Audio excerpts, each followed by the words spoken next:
Exato, é isso mesmo. Então vamos lá, deixa eu dar uma pequena recapitulação. A outra Ana Cláudia quer perguntar mais alguma coisa? Para emendar aqui, é isso? Pode falar, minha amada, pode falar. Não, é porque quando eu estava estudando, né, essa cartas, né? Aí eu até separei aqui porque eu quero uma dúvida que eu quero tirar justamente nessa parte, até sublinhei aqui. Tá.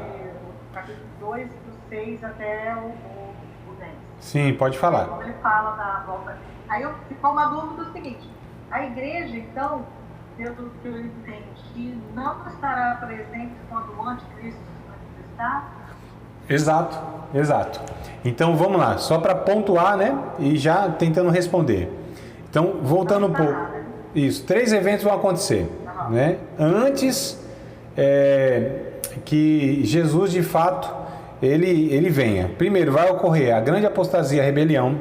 Segundo, aí sim, a vinda de Cristo vai ser vai ser num momento em que a injustiça vai estar avançando.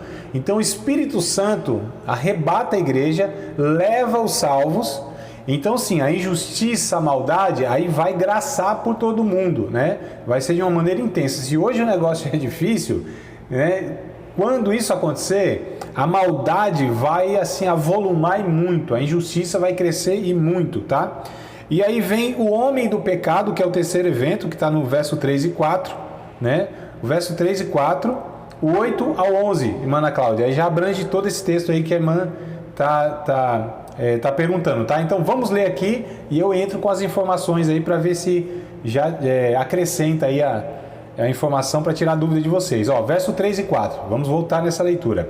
Ninguém de maneira alguma vos engane, porque não será assim, sem que antes venha a apostasia e se manifeste o homem do pecado. Então olha só, primeiro esse homem do pecado, que é o anticristo, tá? Depois a gente vai ver aqui, é o anticristo que ele vai se manifestar.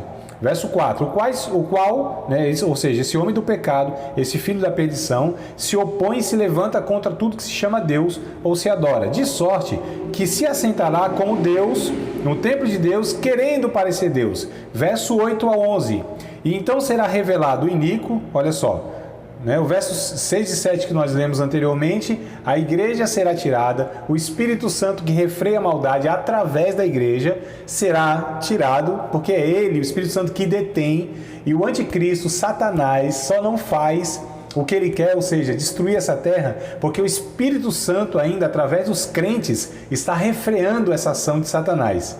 Quando isso for retirado, então verso 8, então será revelado o iníquo, a quem o Senhor desfará pelo assopro da sua boca e aniquilará pelo esplendor da sua vinda.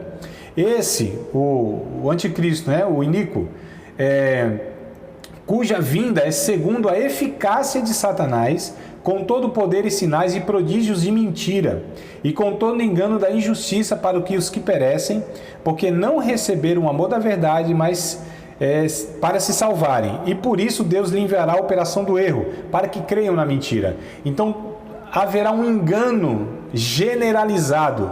A mentira será, como para as pessoas, a própria verdade, mas será mentira. Porque o anticristo, que é um enviado literalmente de Satanás, como um líder mundial, né? Um líder político. O anticristo é um líder político. E ele vai, como era há uns 1000 anos, o mundo, a humanidade, teve um líder religioso com poder político, que eram os papas, né? Então, quando o Império Romano dominava o mundo, e dominou aí por quase 1000 anos, do ano 313, 312 até 1500 aproximadamente, aí, né?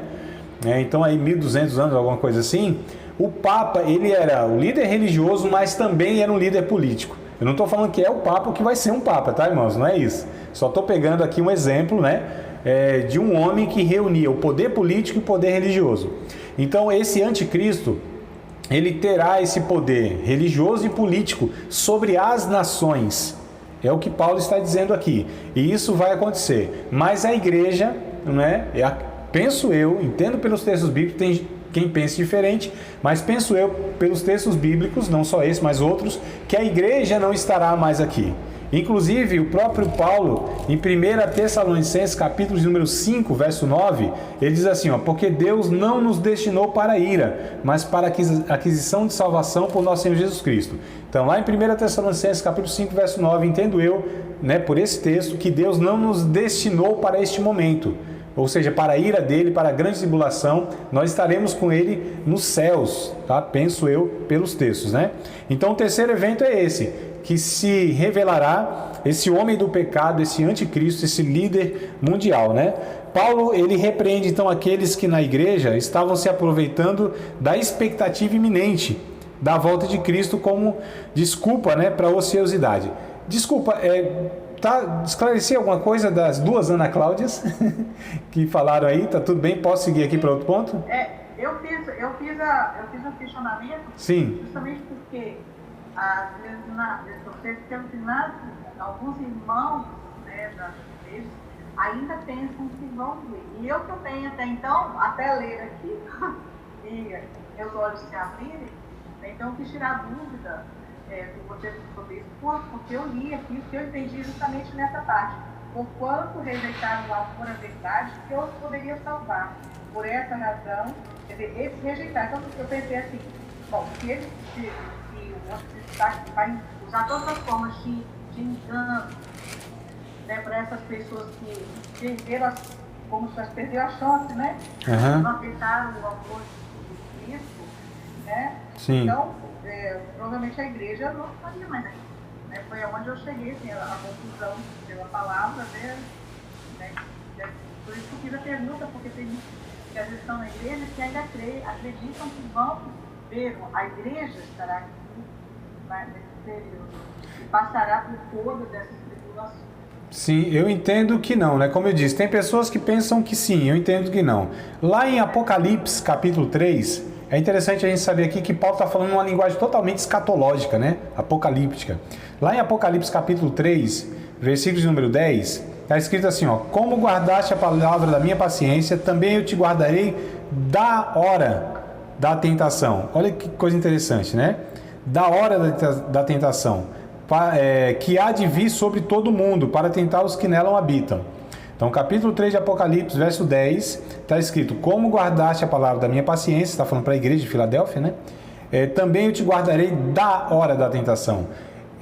Não está escrito, te guardarei na hora da tentação, e sim, da hora da tentação. A palavra da significa para fora de, né? E em si traz a ideia de ser guardado da tribulação. Esse é o entendimento que eu tenho dos textos bíblicos, né? Aqui, Apocalipse e outros mais. Então eu entendo que a igreja não passará por este momento, né? Isso se chama a corrente escatológica de pré-tribulacionista, né? Ou seja, nós não passaremos pela tribulação, seremos levados antes da tribulação, por isso que é pré-tribulacionista, né? Então eu acredito que a igreja será arrebatada antes da grande tribulação. Existem aqueles que acreditam que a igreja será arrebatada no meio da tribulação, porque a grande tribulação se dará em 7 anos, 3 anos e meio de falsa paz e 3 anos e meio a dita grande tribulação mesmo, juiz de Deus, o pau quebrando aqui, o negócio vai ser feio. Alguns acreditam que vão ser levados então na metade, esses são chamados de mid-tribulacionista, né? Estão no meio da tribulação. E os outros de pós-tribulacionista, ou seja, que a igreja será passará por toda a tribulação e será arrebatada no final, é chamado de pós-tribulacionista. Eu entendo que o pré-tribulacionismo é o mais próximo, né? É o que eu encontro mais base na Bíblia Sagrada. Então, como Paulo está dizendo aqui, o homem do pecado se revelará, mas a igreja não estará mais aqui. Mas olha só, a questão Paulo vai falando de 3 eventos que vai acontecer. Isso não aconteceu ainda. Então, para esses irmãos ficarem tranquilos, ficarem sossegados, não ficarem perturbados, né? E não ficarem aí ansiosos, porque vai acontecer a qualquer momento. Se acontecer, nós estamos salvos. A vinda de Cristo para nós é consolo, como eu disse, né? É alento, é o final de todas as tribulações, angústias, lutas, né? De toda a aflição, a angústia. Então, irmãos, a vinda de Cristo para nós é o ápice, né? o ápice da nossa salvação. Mas vamos lá, Paulo vai repreendendo então aqueles que na igreja estavam se aproveitando da expectativa dessa iminente, volta de Cristo, como desculpa para não fazer nada, para ociosidade. Então ele exorta os crentes a serem diligentes e disciplinados no seu viver. Capítulo 3, versos 6 ao 12. Capítulo 3, verso 6 ao verso 12. Paulo exorta aqui os irmãos dizendo assim: mando-vos, porém, irmãos, em nome do Senhor Jesus Cristo, que vos aparteis de todo irmão que andar desordenadamente, e não segundo a tradição que de nós recebeu. Verso 7.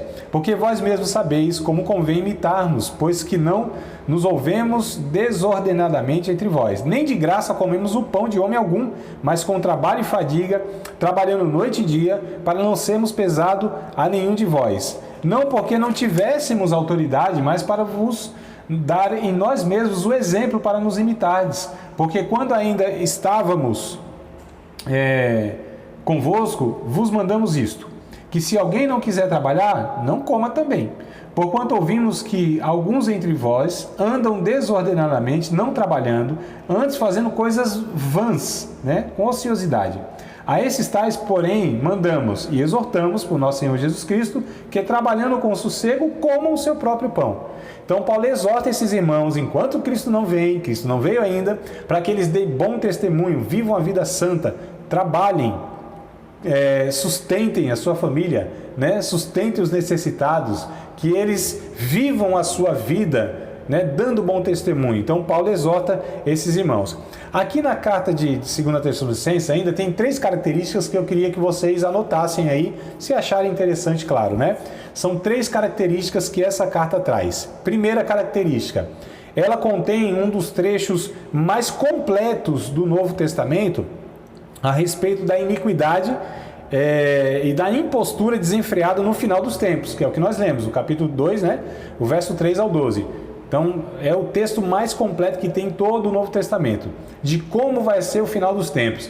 Injustiça, impiedade, maldade, mentira, é o que nós lemos lá, Primeira característica é essa. Então, esse é o trecho que mais traz informações em todo o Novo Testamento, como que será o final dos tempos.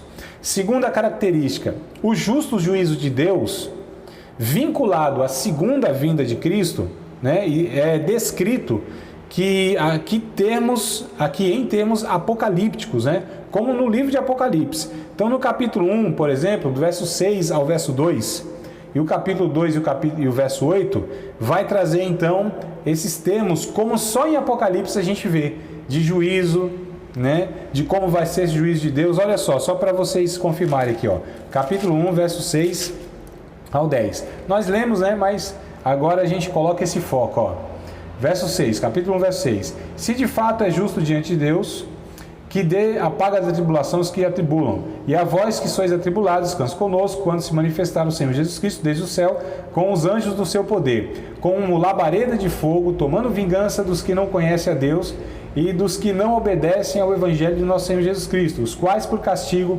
padecerão eterna perdição ante a face do Senhor e a glória do seu poder, quando vier para ser glorificado nos seus santos e para fazer admirável naquele dia em todos que creem, porquanto nosso testemunho foi crido entre vós. Verso 11. Pelo que também rogamos sempre por vós, para que o nosso Deus os faça dignos da sua vocação e cumpra todo o desejo da sua bondade e a obra da fé. Verso 12 encerra. Para que o nome de nosso Senhor Jesus Cristo seja em vós glorificado e vós nele, segundo a graça do nosso Senhor e Deus e Senhor Jesus Cristo. Então, uma abordagem aqui, termos, que a gente encontra só em Apocalipse. Terceira e última característica, para a gente encerrar aqui, essa carta emprega termos descritos do anticristo que não se acham em outras passagens da Bíblia, que é o que nós lemos no capítulo 2, no verso 3, e no verso de número 8, relendo para vocês: ninguém de maneira alguma vos engane, porque não será assim, sem que antes venha a apostasia e se manifeste o homem do pecado, o filho da perdição. Verso 8: e então será revelado o iníquo, a quem o Senhor desfará com a sopro da sua boca e aniquilará o esplendor da sua vinda. Então a terceira característica é essa, traz aí a descrição do anticristo, o homem do pecado, aquele que se levantará contra tudo aquilo que faz menção e referência sobre Deus, sobre Cristo. É aquele que será, assim, o arqui-inimigo, né? Aí do Evangelho. Tá bom, queridos? Então, é só para finalizar a carta aqui, a gente traz esses conteúdos e essa característica aqui. A gente tem mais 1 minuto. Se vocês quiserem fazer algum comentário, alguma pergunta, aproveitem agora. Se não houver, nós encerramos por aqui. Vocês que decidem. A gente tem aí mais uns 48 segundos, 47, 46, 45, 44. Você acabou de participar de mais uma aula de um dos nossos cursos do Seminário de Teologia, Vida Cristã, Palavra da Vida. Espero que tenha te abençoado, não só alargado o seu conhecimento teológico, mas que tenha também atingido o teu coração para que você possa, a cada dia mais, reproduzir a vida de Deus nas suas relações cotidianas. Se você ainda não é aluno oficial de um dos nossos cursos, se inscreva aqui no contato que vai aparecer do WhatsApp. Também nos siga nas redes sociais, se inscreva no nosso canal, compartilhe à vontade e Deus te abençoe.